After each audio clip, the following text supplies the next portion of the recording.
Jean-Michel, bonjour. Bonjour. Vous êtes directeur du Centre de culture scientifique de l'Université libre de Bruxelles, C'est bien ça. situé à Parenville, à Charleroi. Oui. Alors, votre institution propose de découvrir la culture scientifique.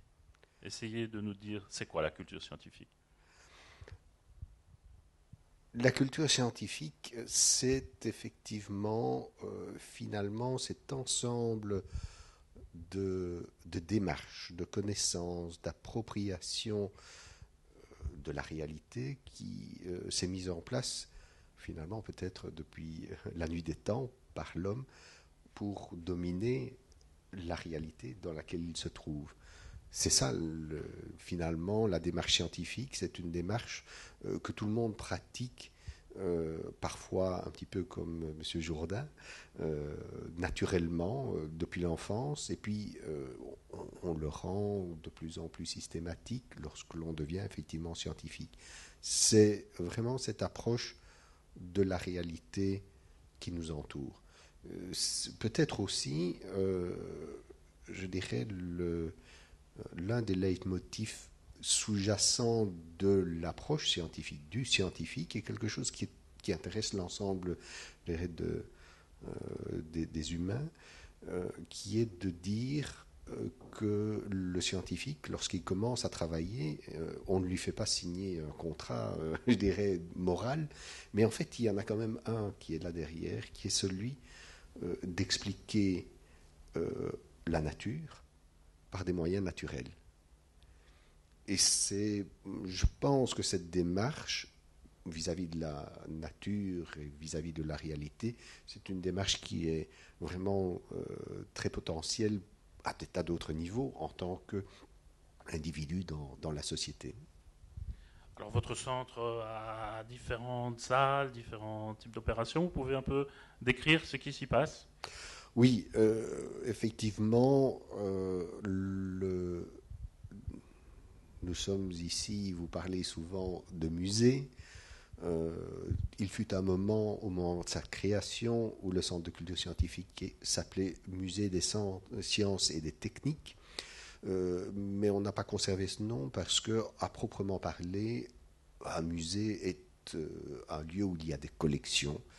Et en fait, nous n'avons pratiquement pas de collection.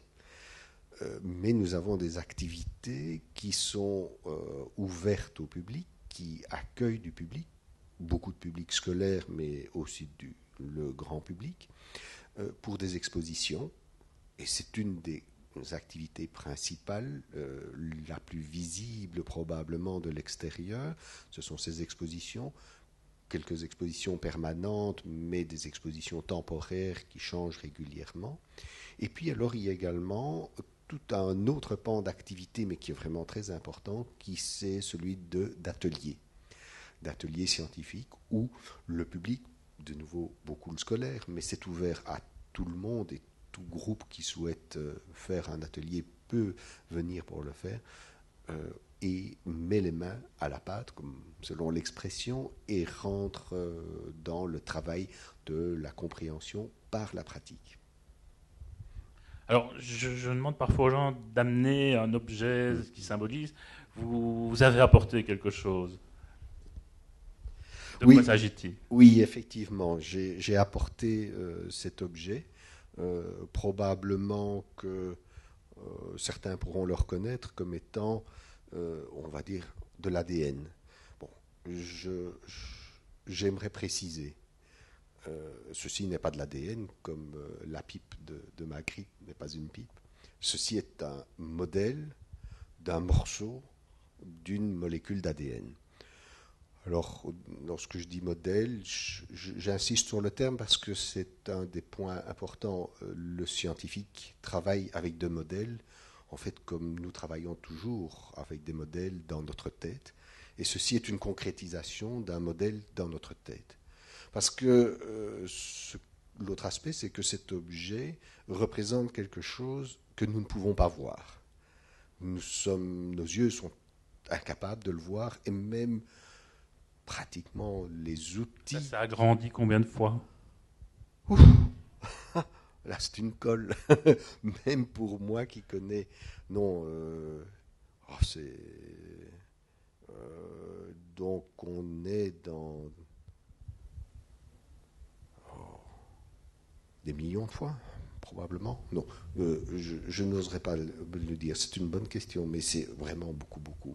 En tout cas, ce qui est clair, c'est que nos yeux ne nous permettent pas de le voir. Les instruments de type microscope, etc., à peine nous permettent de donner, de voir. Ceci serait comme une petite ligne. Et donc vous l'avez fabriqué comment? Alors, ceci est un résultat indirect de l'avancée de l'informatique, qui a été une avancée excessivement importante dans le domaine de la biologie moléculaire, puisqu'ici c'est une représentation d'une molécule, et qui a permis effectivement de représenter sous forme, au départ sur des écrans d'ordinateur, des molécules. Donc, c'est-à-dire des agencements d'atomes liés par les uns aux autres pour former des groupes plus ou moins complexes. Et donc, cette représentation, les ordinateurs ont permis cette représentation de ce qui était le résultat d'études excessivement approfondies et compliquées, faisant appel à des techniques de pointe, de radioscopie et radiographie. Et on a pu en donner une représentation mathématique tridimensionnelle qui a pu être représentée sur un écran. Et à partir de là, le gros avantage sur ces écrans, c'est qu'on peut la faire tourner, on voit, et donc on a une vision qui sur l'écran donne déjà l'impression du volume. Et puis à partir de cette image, eh bien, elle a été transposée pour être imprimée dans une imprimante 3D. Donc ceci est le résultat effectivement de cette opération. Alors en plus, je dirais cet objet-ci a de multiples représentations. On joint la représentation globale d'un côté de la molécule et puis va dans le détail jusqu'à représenter le détail effectivement des liaisons entre les atomes. Bien, mais c'est bien de parler de science. La science, elle apparaît un peu comme le parent pauvre aujourd'hui dans l'éducation. Il y a des problèmes de recherche d'enseignants dans le domaine. Est-ce que votre centre, ça peut être un outil pour réveiller aux sciences et donner des vocations? Ben, on l'espère, je dirais vraiment c'est un des objectifs. Parce que vous faites bien d'insister sur le fait qu'actuellement, je ne dirais pas que c'est le parent pauvre, mais surtout ce qui est inquiétant ou alarmant même, c'est le fait que finalement trop peu de jeunes choisissent une carrière scientifique, choisissent de se préparer à une carrière scientifique. Les raisons sont multiples, je ne pensais pas le lieu de discuter sur ce point-là. Et je reviens plutôt sur le point de votre question. Oui, évidemment, c'est d'essayer d'aller contre cette image de difficulté qui est attachée à la science ou aux sciences d'une façon générale. Même si, en fait, et c'est là le paradoxe, je pense tous les jeunes, et peut-être plus que les jeunes, en tout cas les enfants, même les adolescents qui éventuellement n'en veulent rien entendre parce que c'est bien de le faire comme ça, sont toujours intéressés par la découverte scientifique, par la connaissance de ces choses extraordinaires que la science en met en avant. Mais alors de là à s'engager dans le travail d'y participer, de participer à cette recherche, là, ça devient plus difficile. Et on veut essayer de faire comprendre qu'on a les outils, il suffit de le vouloir, je dirais, de s'y ouvrir. Et alors à ce moment-là, c'est extraordinaire. Il faut être matheux pour étudier les sciences. Je dirais, peut-être que c'est ça qui fait le plus peur. Parce qu'effectivement, les maths ont une je dirais, importance relativement grande dans les études. Ça aide beaucoup, et pour certaines filières, il est indispensable d'être matheux, mais pour d'autres, ce n'est pas indispensable. Ce qui est plus important, c'est d'avoir un esprit, logiques, des traits ouverts, de déduction, etc. Mais ça dépend de l'orientation, les maths. Bien sûr. Alors, on a beaucoup parlé de sciences récemment. Il y a eu un prix Nobel décerné à un chercheur de l'ULB. Alors, ça peut doper la fréquentation d'une institution comme la vôtre?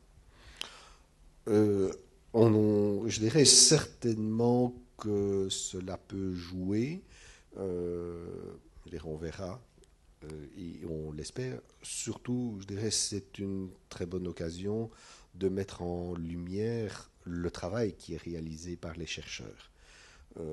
Ce travail qui sont effectivement souvent de longue haleine. On l'a vu dans le cas précisément de ce prix Nobel, parce que ça a été à la suite d'une idée et d'une étude qui a été faite il y a bien très longtemps, que ce n'est que maintenant, au bout de nombreuses années, que la preuve assez claire des choses est apparue.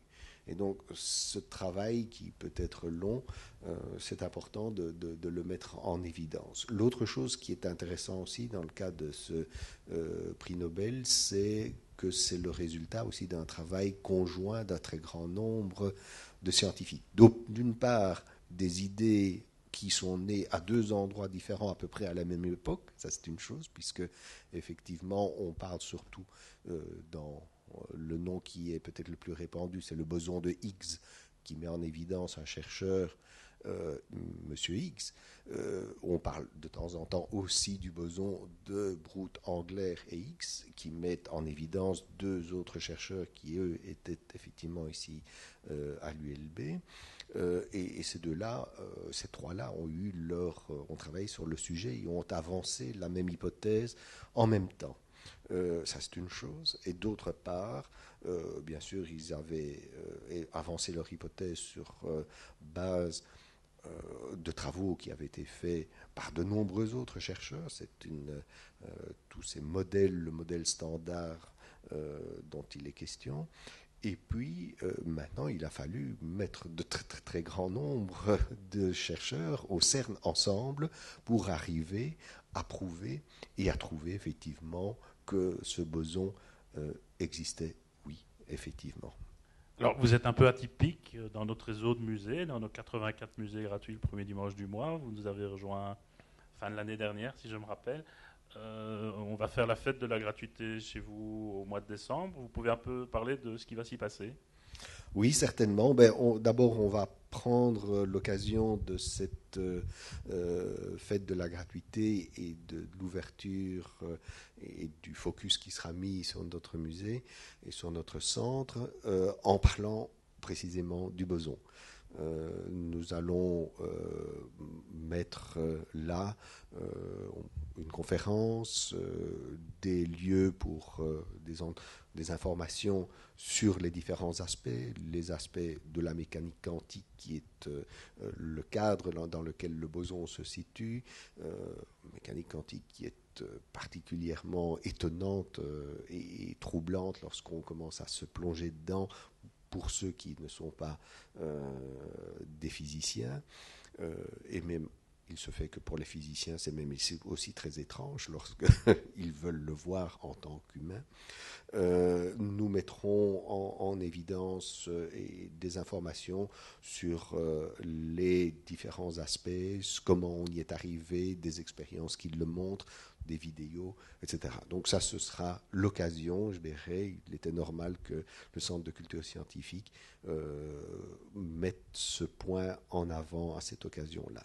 Alors, au cours de cette journée, bien sûr, c'est aussi l'ensemble des activités du Centre de culture scientifique et des espaces d'exposition qui seront ouverts et mis en lumière.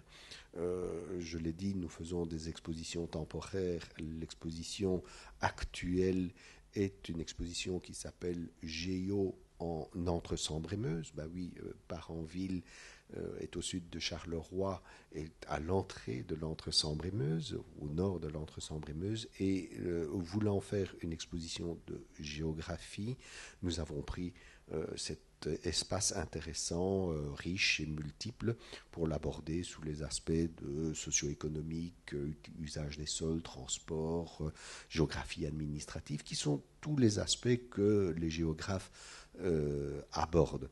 Et effectivement, nous disons géo en Entre-Sambre-et-Meuse parce que géo est aussi un acronyme pour géographe en observation, et on invite effectivement le public, les visiteurs, à suivre cette démarche d'observation de la région et pour découvrir les différents multiples liens et effets les uns sur les autres des différents aspects qui sont traités. Alors ça, c'est l'exposition temporaire que nous avons actuellement. Dans les autres espaces que nous avons, essentiellement, il y en aura deux qui seront mis en évidence. L'un qui nous ramène à cet objet, qui est l'espace des biotechnologies. Charleroi maintenant compte un centre, un site, un pôle de développement dans les biotechnologies excessivement important, dans le nord de Charleroi, à Gosselies. Et c'est, je dirais, comme vitrine et comme moyen de faire comprendre au public ce que sont les biotechnologies que cet espace a été ouvert et est ouvert au public au Centre de culture scientifique. Autre orientation permanente d'activité du Centre de culture scientifique, c'est l'astronomie. Et là également, au cours de cette journée, nous proposerons des activités tournées vers l'astronomie. Alors, dernière chose, si nous faisons effectivement, comme je l'ai dit, des expositions, nous faisons aussi des ateliers scientifiques, et il y aura pour le public proposé pendant cette journée une série d'ateliers scientifiques auxquels le public pourra participer.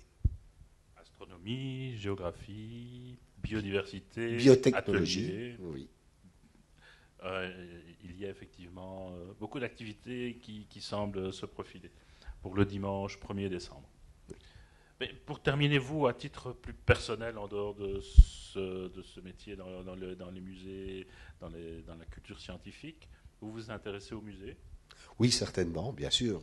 Je dirais non seulement à titre professionnel, mais aussi parce que, je dirais, et peut-être ça, je fais le lien, ici, nous nous appelons Centre de culture scientifique. Peut-être je n'ai pas suffisamment insisté sur l'aspect de culture, et peut-être je vais y revenir, parce que lorsque j'ai pris en charge la direction du Centre de culture scientifique, j'ai eu la chance d'être approché par d'autres acteurs culturels de Charleroi qui sont venus me trouver. Ils avaient le projet de mettre en place un magazine qui réunissait les acteurs culturels. Et ils ont considéré que la culture scientifique faisait partie de la culture en général. Et effectivement, c'est un point qui m'a beaucoup plu, et nous sommes depuis ce moment-là inclus dans les activités culturelles de la ville. Ah oui, bien sûr, je m'intéresse au musée. Le dernier musée que vous avez visité? Ah, voilà. Eh bien, écoutez, j'ai une difficulté dans la mesure où je ne sais pas choisir entre les deux. Et c'est tout récent. C'était à Paris avant le week-end. Et il y en a deux que je retiens. C'est d'une part Orsay et d'autre part Arts et Métiers. Alors Orsay, parce que l'espace est extraordinaire et qu'on est dans des réflexions pour éventuellement occuper des espaces extraordinaires en termes de volume.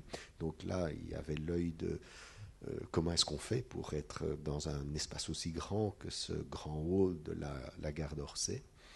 Et puis, Arts et Métiers, c'est plutôt sur celui-là que je vais insister. Bien sûr, superbe collection que tout le monde envierait, que j'envierais, mais aussi une exposition temporaire, exposition d'Enki Bilal. Et là, Le dessinateur. le dessinateur, effectivement, qui a, entre guillemets, presque investi une partie de art et métier en prenant certains objets d'art et métier, en y mettant ses planches, en y mettant des peintures nouvelles, des œuvres nouvelles. Et bien sûr, c'est pas tellement Enki Bilal maintenant qui a attiré mon attention, mais c'est le fait pour un musée comme Art et Métier d'accueillir Enki Bilal dans sa démarche de mise en question et de réflexion, mais qui semble quand même souvent être une mise en question de la technologie qui semble tellement blesser, parfois traumatiser, parfois détruire l'humain. Et c'est cette articulation qui est évidemment mise en évidence. Et je trouve que c'est très intéressant de voir effectivement une institution qui est là pour, comme conservatoire des techniques et des objets, des réalisations, qui, d'une certaine façon, se met en question en accueillant un tel artiste. Comme quoi, quand on est dans les musées, on arrive rapidement à poser des questions de société. C'est ce que nous essayons de faire aussi à travers la participation des publics. Bien, rendez-vous le 1er décembre au Centre de culture scientifique de Parenville. On sera content de vous revoir. On vous y attend. Merci.